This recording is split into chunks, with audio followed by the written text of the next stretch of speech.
Ixtorix, suscríbete. Villas eran mayores que en cualquier otro país, observó.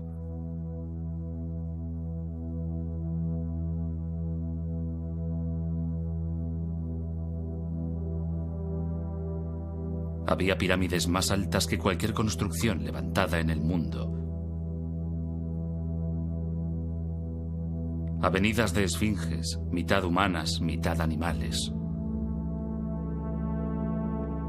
Y altos pilares de piedra llamados obeliscos.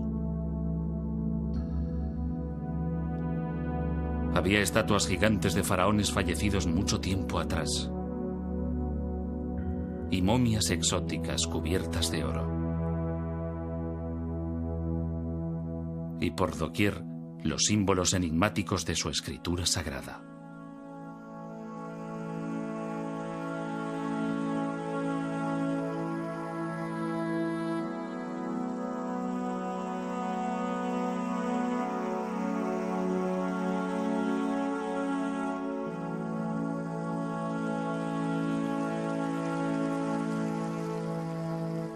Aquí, llegada de los abismos del tiempo, había una civilización que había florecido durante más de 3000 años.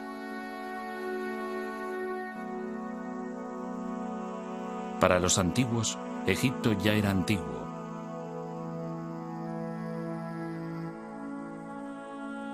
Cleopatra, que reinó en el siglo I antes de nuestra era, está cronológicamente más cerca de nosotros que de los faraones que levantaron las pirámides. Egipto es tan antiguo que durante siglos sus orígenes permanecieron envueltos en el misterio.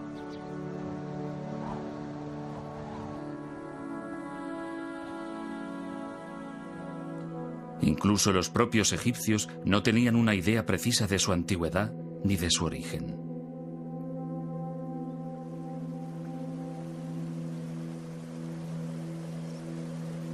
Heródoto dijo que Egipto era un don del Nilo.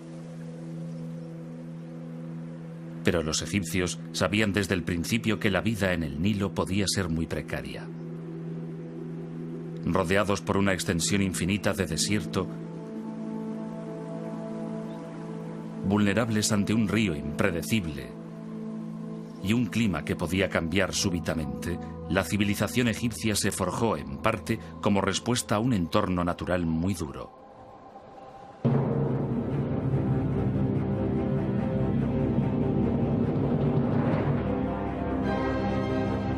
Los egipcios lo llamaban caos. Acechando en la oscuridad, había fuerzas poderosas que esperaban ser liberadas.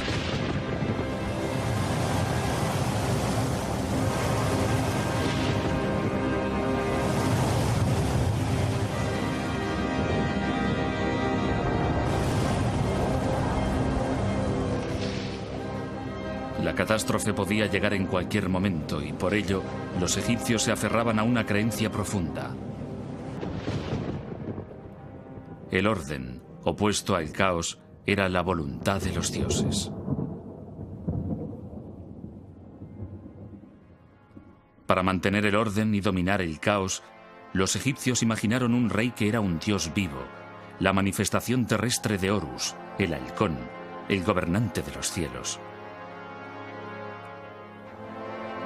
Enfrentado a él estaba el dios del desgobierno, Set, el precursor del caos.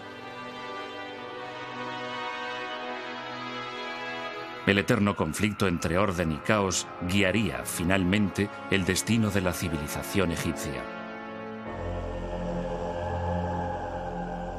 Pero la verdadera historia de lo que ocurrió se desvaneció con el paso del tiempo.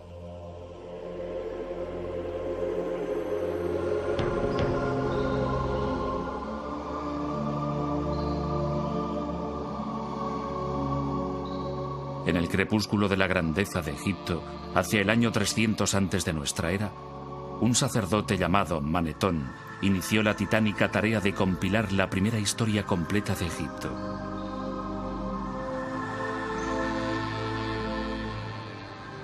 Pudo haber sido un reto desalentador, pero en las bibliotecas de los templos y en los muros de los lugares más sagrados de Egipto ya se habían escrito algunos volúmenes.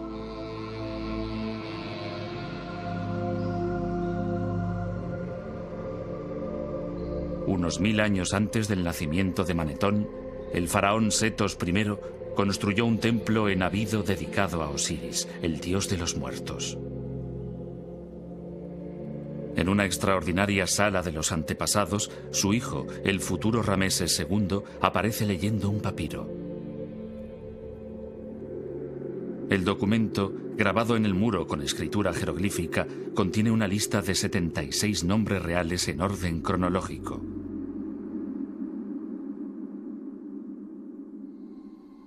Cada nombre está rodeado por un estilizado anillo de cuerda. Este símbolo, llamado por los egiptólogos cartucho, identifica a un faraón.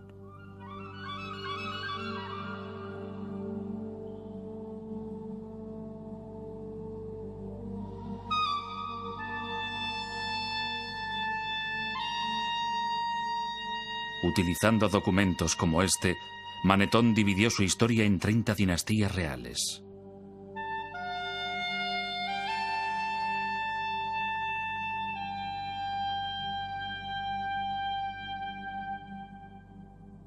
El rey Menes fundó la primera dinastía egipcia hacia el año 3100 antes de nuestra era. Según Manetón, reinó 62 años, durante los cuales expandió las fronteras de Egipto y adquirió una notable fama antes de ser arrollado por un hipopótamo.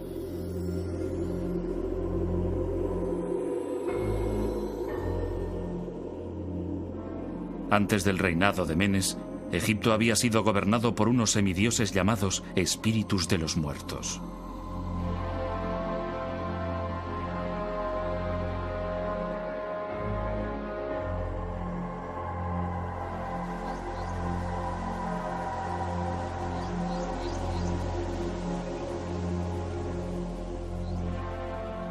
Pero sus nombres se habían perdido en el olvido hacía mucho tiempo. ¿Eran los espíritus de los muertos historia o mitología?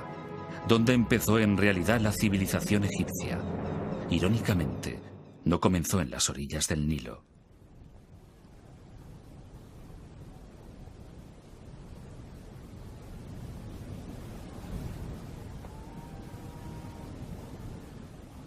A más de 100 kilómetros al oeste del río, en el desierto del Sahara, el calor es tan sofocante y la sequedad tan pronunciada que la lluvia se evapora antes de llegar al suelo.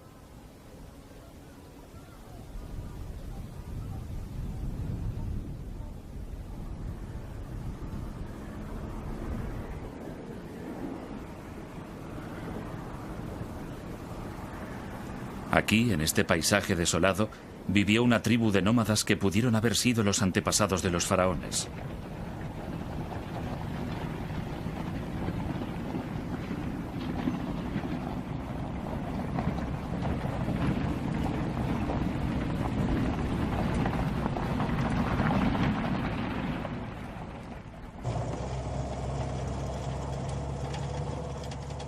Fred Wendorf, de la Universidad Metodista del Sur, de Dallas, Texas, dirige un equipo internacional de arqueólogos que han batido el desierto buscando rastros de la presencia del hombre.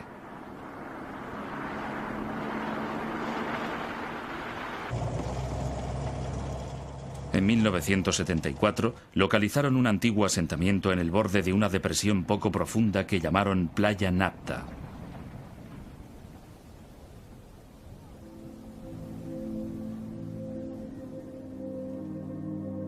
El Sahara no fue siempre seco y árido.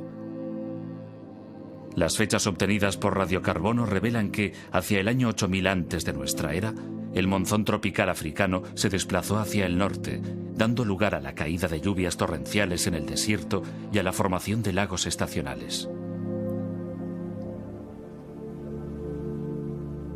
Uno de estos lagos fue Playa Napta. Aquí, rodeados por zonas de pastos para alimentar a su ganado, la gente podía protegerse del calor y de las variaciones climáticas del desierto.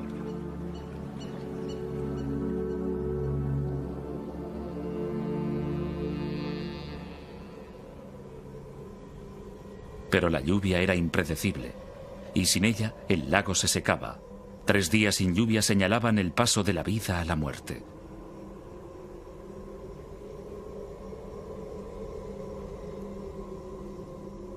Cuando la supervivencia estaba en entredicho, sucedió algo sorprendente.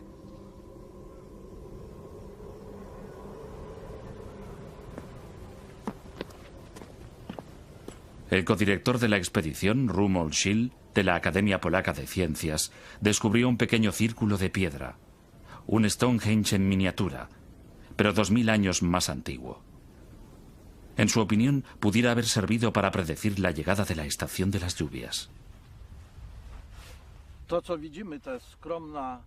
Este humilde montón de piedras que se ve aquí es, en realidad, uno de los calendarios más antiguos que conocemos. Consistía en un anillo y dos alineaciones de piedras verticales que yo llamo puertas. Pueden verse aquí y allí, y una de las alineaciones señala exactamente el norte. La otra, que se ve aquí, orientada en esta dirección, señala la posición del Sol el 21 de junio. Este día comienza el verano, comienza la estación de las lluvias en esta franja de África.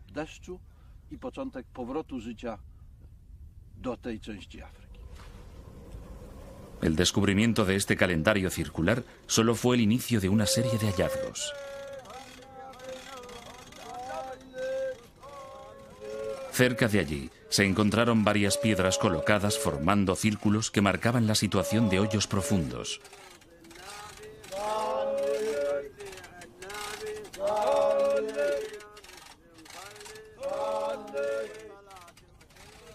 Las piedras, algunas de las cuales pesaban más de 1,5 toneladas, no procedían de Playa Napta, habían sido llevadas hasta aquí desde una lejana cantera. Para los habitantes del desierto, transportar grandes piedras y levantarlas era algo que requería un inmenso esfuerzo y mucha organización. Siendo así, ¿por qué lo hicieron?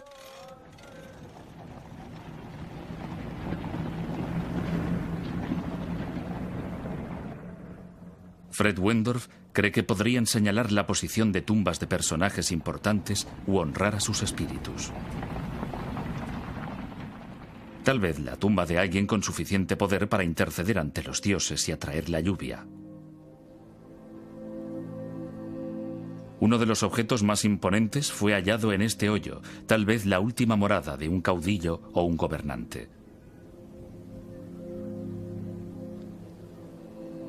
A primera vista parecía un bloque normal, pero cuando Wendorf lo examinó con más detalle, resultó ser una escultura primitiva.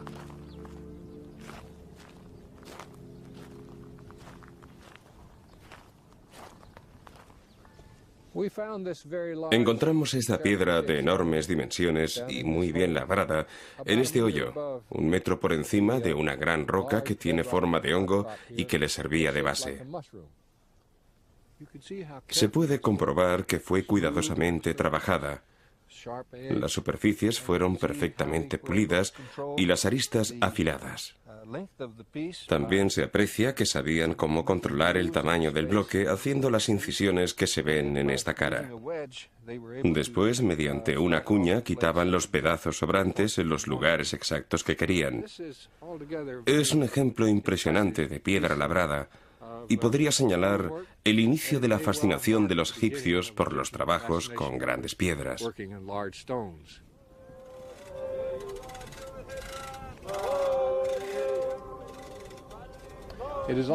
También es una prueba importante de la existencia de diferentes estratos sociales, porque se necesitó habilidad para controlar a la multitud de hombres dedicados a dar forma al bloque y ponerlo en una posición que encajara con la piedra que lo sustentaba. Para ello fue necesario que un gran número de hombres trabajara durante un largo periodo de tiempo, lo cual indica que quien los mandaba tenía una categoría superior a la de los demás. Aquí, hace 7000 años, los primeros y toscos monumentos de Egipto surgieron del desierto para honrar a un rey caído y para llevar orden al caos.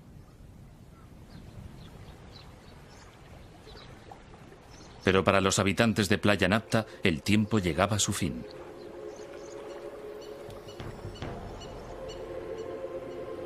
Hacia el año 5000 antes de nuestra era, el monzón de verano volvió a cambiar de ruta, dirigiéndose ahora hacia el sur.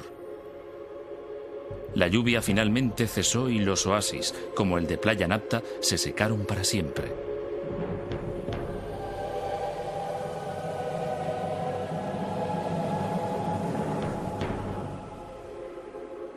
Obligados a abandonar el desierto, sus habitantes tomaron el camino del este, hacia el Nilo.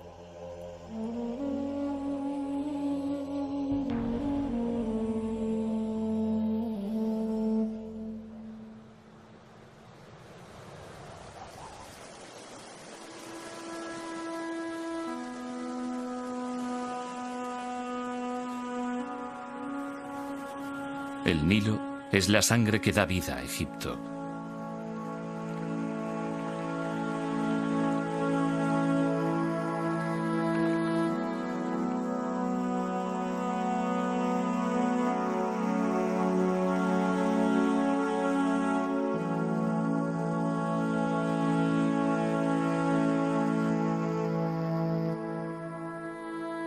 Desde su nacimiento, en las profundidades del este africano, el río fluye hacia el norte durante unos 6000 kilómetros antes de llegar a Egipto, donde forma un oasis que se extiende a lo largo de unos 900 kilómetros. En los últimos 150 kilómetros se despliega en un amplio delta antes de desembocar en el mar Mediterráneo.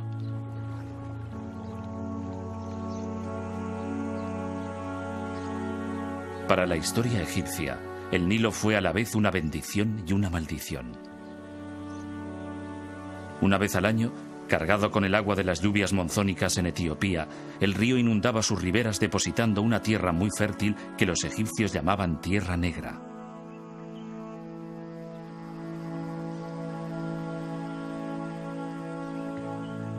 Sin el río, Egipto sería estéril.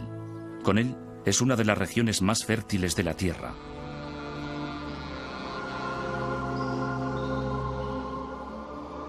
Pero en el pasado, el río era tan impredecible como la lluvia en el desierto. Una crecida demasiado alta podía arrasar aldeas. En cambio, si era demasiado baja, ocasionaba hambre. Para escapar del caos de la incertidumbre, los egipcios idearon el primer calendario del mundo basado en 3 estaciones de 4 meses cada una. Es el modelo del calendario que utilizamos en la actualidad. Pero entonces no estudiaban el tiempo, estudiaban el Nilo.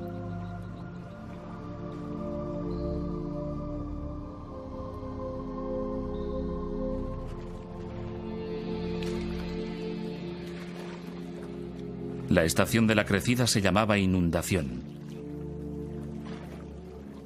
En invierno, cuando el agua se retiraba, se procedía a cultivar la tierra emergente. Durante la estación seca, cuando el Nilo estaba en su nivel más bajo, se realizaba la cosecha.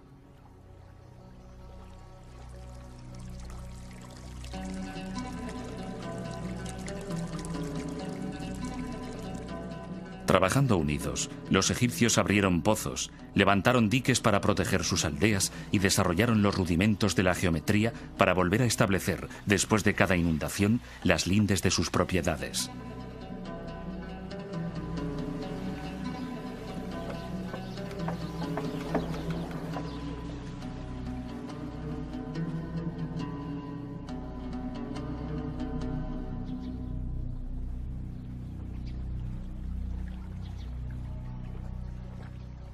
En el año 4000 antes de nuestra era, cuando los habitantes de Playa Napta ya se habían instalado en el valle del Nilo, empezaron a aparecer los primeros indicios de la civilización egipcia. Alfarería bellamente decorada. Paletas en forma de animales para mezclar cosméticos.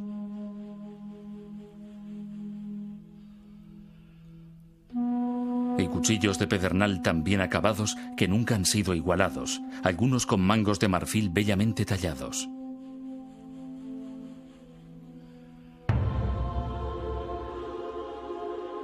Gradualmente, entre los años 4000 y 3000 antes de nuestra era, emergieron 2 poderosos reinos. Al discurrir el río de sur a norte, el reino que floreció en el delta del Nilo recibe el nombre de Bajo Egipto, la tierra de las plantas de papiro. El reino del Alto Egipto, la tierra del loto, se desarrolló en el valle del Nilo. Los símbolos de las dos tierras se entrelazan a través de la historia egipcia. Significan la unión de dos territorios para formar la primera gran civilización del mundo.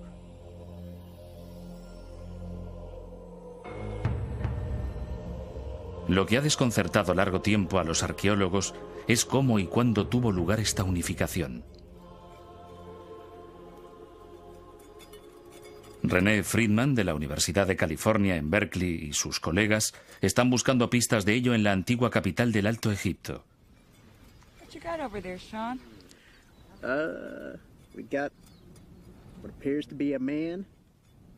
Llamada por los griegos Hieracómpolis, la ciudad del halcón fue la primera ciudad egipcia.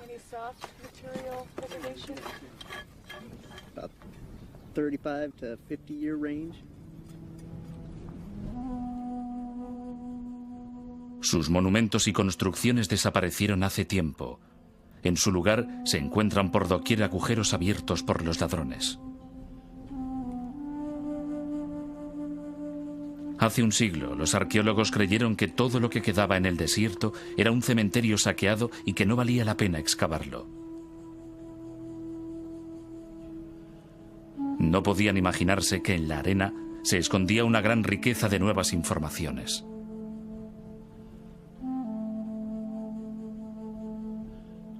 Recientes descubrimientos muestran que hace 5.500 años Hieracómpolis era uno de los asentamientos más importantes que se levantaban a orillas del Nilo.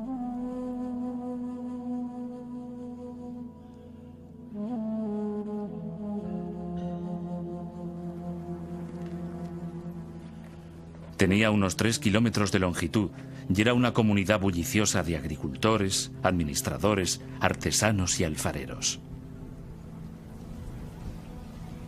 Un alfarero manufacturaba objetos de barro para sus vecinos. Firmaba sus vasijas presionando con el pulgar sobre el barro húmedo en el borde de las piezas. 5.000 años más tarde, los fragmentos de esta cerámica aún cubren el terreno inmediato a su horno.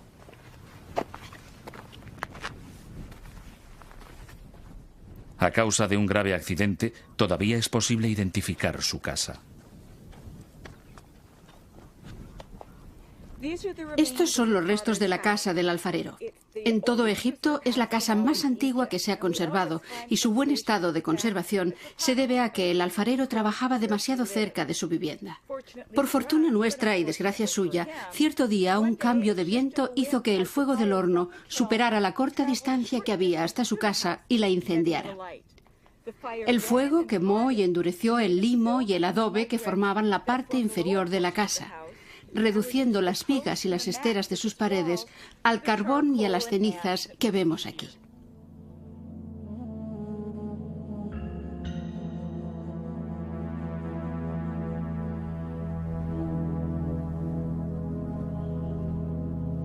En la parte norte de la ciudad había un vasto complejo industrial donde se hallaban panaderías, graneros para almacenar trigo y las primeras cervecerías conocidas de Egipto. Pero el edificio más importante de Hieracómpolis fue descubierto en 1985, cuando los arqueólogos encontraron varios agujeros de 1,80 m de profundidad, lo suficientemente grandes como para alojar unas inmensas columnas de madera de 6 metros de altura. Estas columnas formaban la fachada de un santuario inmenso que debía dominar el complejo del templo y toda la ciudad de Hieracómpolis.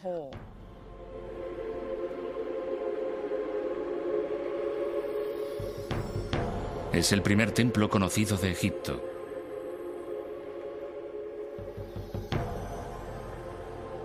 En ninguna parte era más evidente el poder del faraón. Durante las ceremonias rituales, el faraón, sentado en su trono, asistía al sacrificio de animales al dios halcón Horus, el patrón de todos los futuros reyes de Egipto.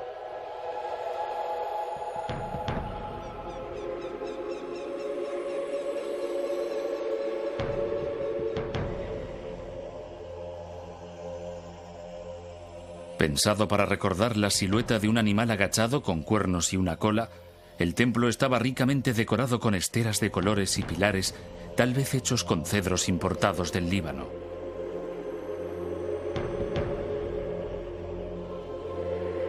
Fue el prototipo de todos los grandes complejos de templos que se construirían en el futuro y dominaba el paisaje de Hieracómpolis.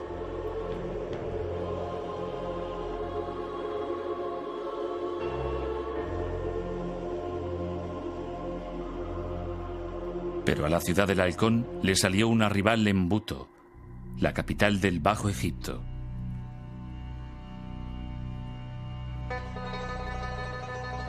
Situada al norte del Cairo moderno, en el delta del Nilo, todo lo que queda de Buto es un enorme montículo de tierra y escombros. Y estas piedras y estatuas que datan de 2000 años después.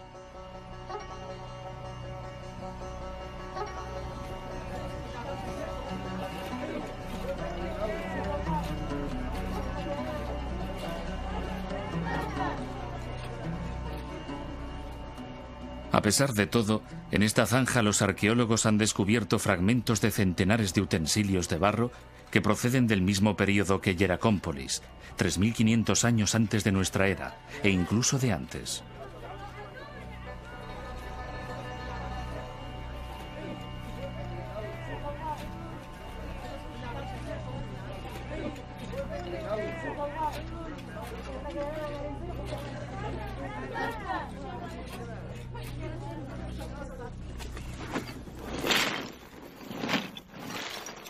Dina Faltings, del Instituto Arqueológico Alemán, es la responsable de la excavación y una experta en el estudio de cerámica antigua.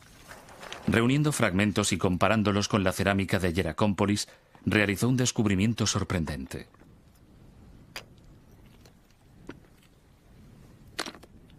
Buto, en tiempo remoto, había albergado una cultura muy diferente. Los utensilios de Buto no alcanzaban la perfección de los del Alto Egipto.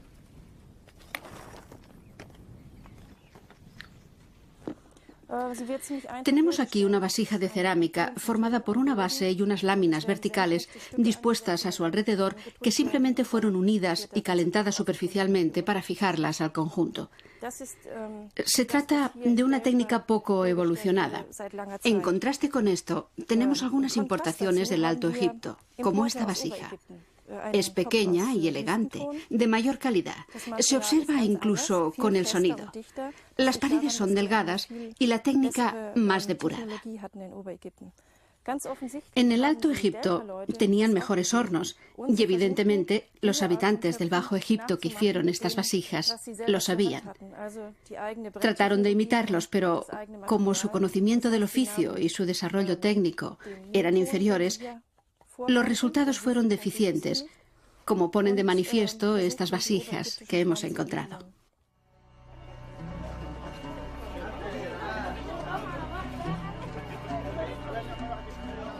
La tarea de Dina Faltings en Buto revela que en el año 3200 antes de nuestra era, la superior cultura del Alto Egipto llegó hasta el Bajo Egipto y los dos reinos se convirtieron en uno solo. ¿Pero fue una transformación pacífica? ¿O fue sangrienta?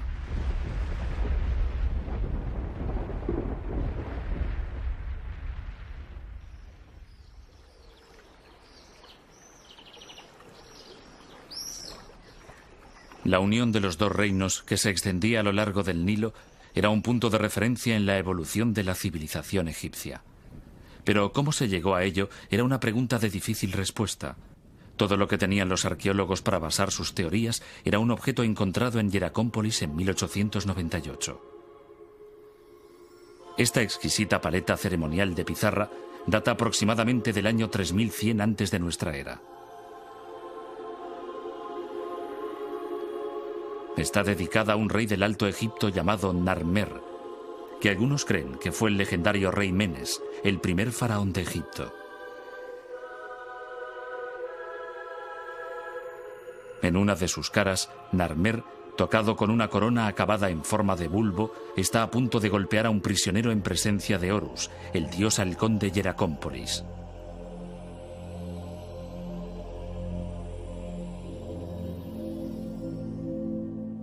En la otra cara de la paleta, Narmer, tocado con una corona adornada con una lengua enroscada, aparece en una procesión que se dirige hacia unos prisioneros decapitados.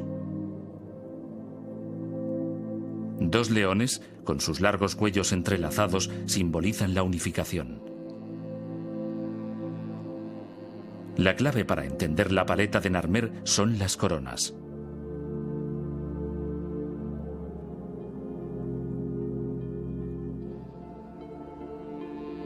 En el Alto Egipto, el rey llevaba una corona blanca con el extremo superior en forma de bulbo.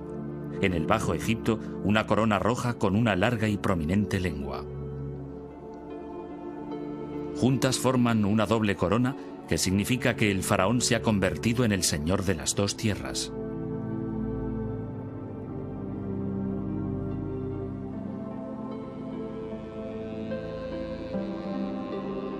En los 3000 años que siguieron a la unificación, la imagen del rey ciñendo una doble corona aparecerá en estatuas y templos a lo largo y ancho de Egipto para indicar su dominio sobre todo el territorio.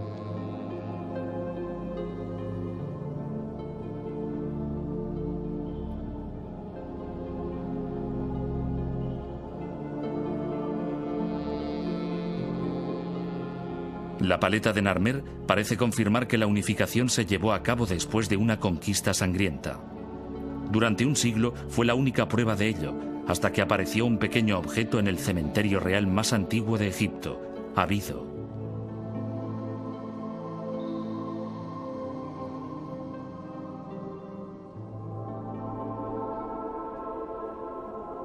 Considerada la última morada de Osiris, el rey de los muertos, el suelo está literalmente cubierto por fragmentos de cerámica, restos de las ofrendas a uno de los más importantes dioses de Egipto.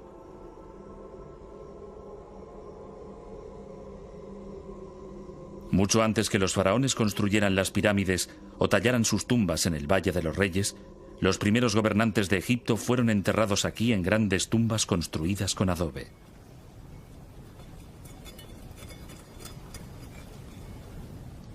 Cuidadosamente estudiado a finales del siglo pasado y comienzos de este, se creyó que el cementerio de Abido había desvelado todos sus secretos hasta que en 1977 el arqueólogo alemán Günther Dreyer volvió a excavar en el emplazamiento.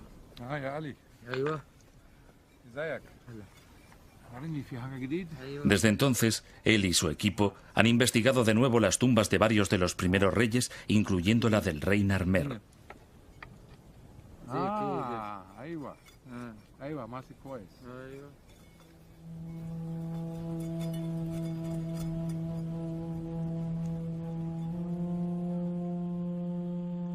Dreyer se emocionó ante el descubrimiento de una etiqueta de marfil. Este tipo de etiquetas solían ponerse en las tinajas de aceite. Aunque la que encontró era pequeña, encerraba una gran sorpresa. Parecía representar el mismo acontecimiento que la paleta de Narmer. Es una etiqueta de marfil del rey Narmer, hallada cerca de su tumba. Estas etiquetas servían para indicar la fecha de los cargamentos de aceite.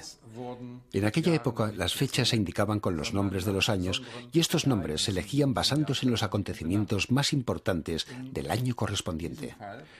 En este caso, es una victoria del rey Narmer sobre los pueblos del delta. Y obviamente, es el mismo acontecimiento representado en la paleta de Narmer.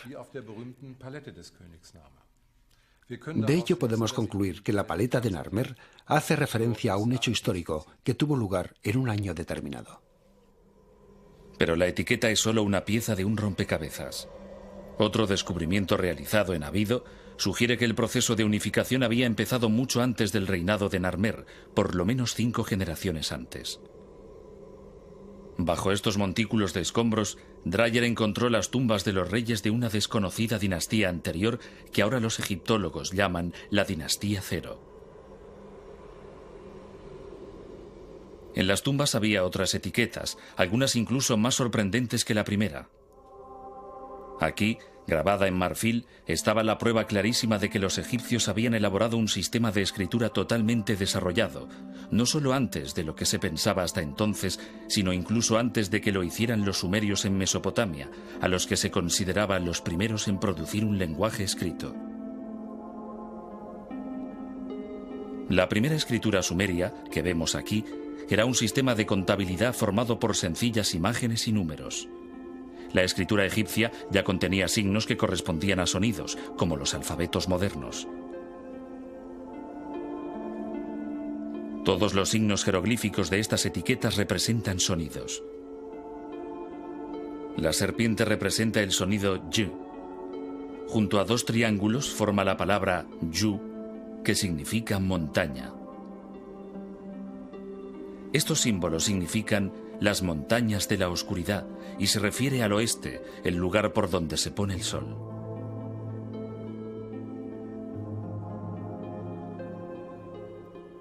Los jeroglíficos de otras etiquetas indican que el rey ya recaudaba impuestos en el Alto y en el Bajo Egipto, una clara señal de que la unificación ya se había producido. Para consolidar el reino, se construyó una nueva capital en el punto de encuentro del Alto y el Bajo Egipto. Fundada por el rey Menes, que algunos egiptólogos creen que es el histórico rey Narmer, Memphis estaba destinada a ser la mayor ciudad del país.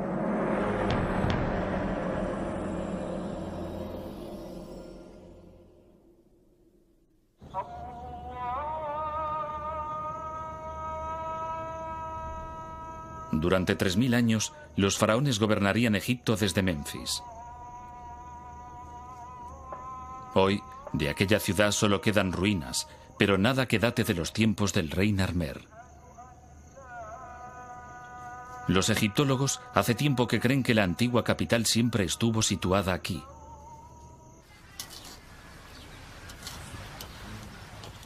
Pero David Jeffries, de la Sociedad de Exploración de Egipto, piensa que Memphis estaba en otra parte, y ha dedicado 9 años de su vida a buscarla.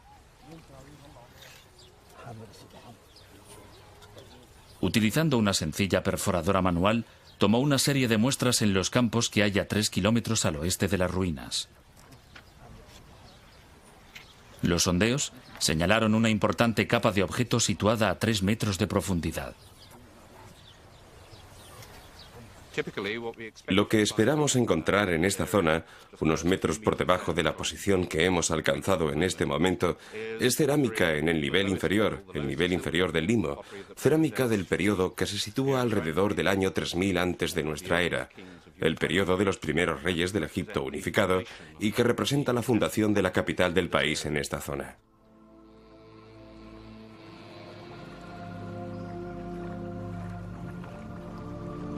¿Cuál pudo ser la causa de que la primera capital de la nación, una gran ciudad con palacios y templos, casas y edificios administrativos, decidiera cambiar de emplazamiento? 2 grandes fuerzas naturales, el desierto y el Nilo.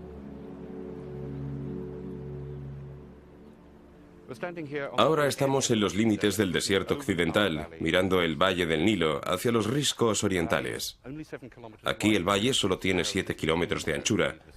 Es tan estrecho como en cualquier otra parte del norte del valle y lo que creemos haber demostrado, estamos mirando hacia el área donde hemos estado haciendo estos sondeos, lo que creemos haber demostrado es que aquí el río fluía muy cerca de los límites del desierto y que la ciudad se extendía a lo largo del río, exactamente debajo de donde nos hallamos.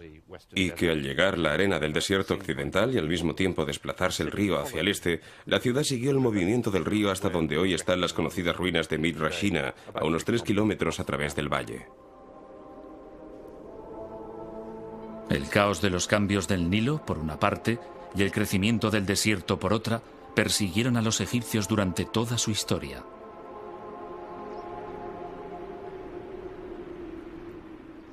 Para superar las continuas amenazas que los acechaban, pusieron su fe en un hombre y en el poder de los dioses.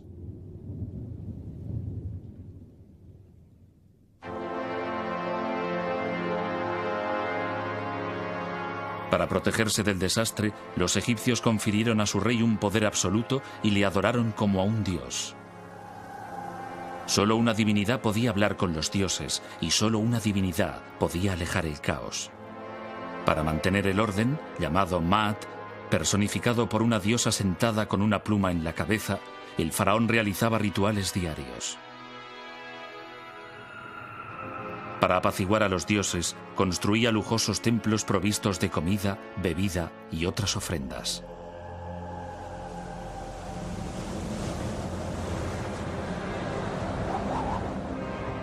El caos se presentaba bajo varias formas.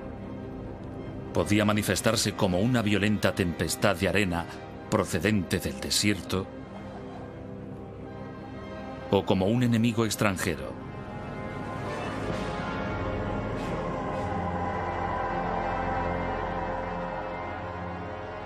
A través de la historia egipcia se repite una y otra vez la imagen de los faraones como guerreros triunfantes.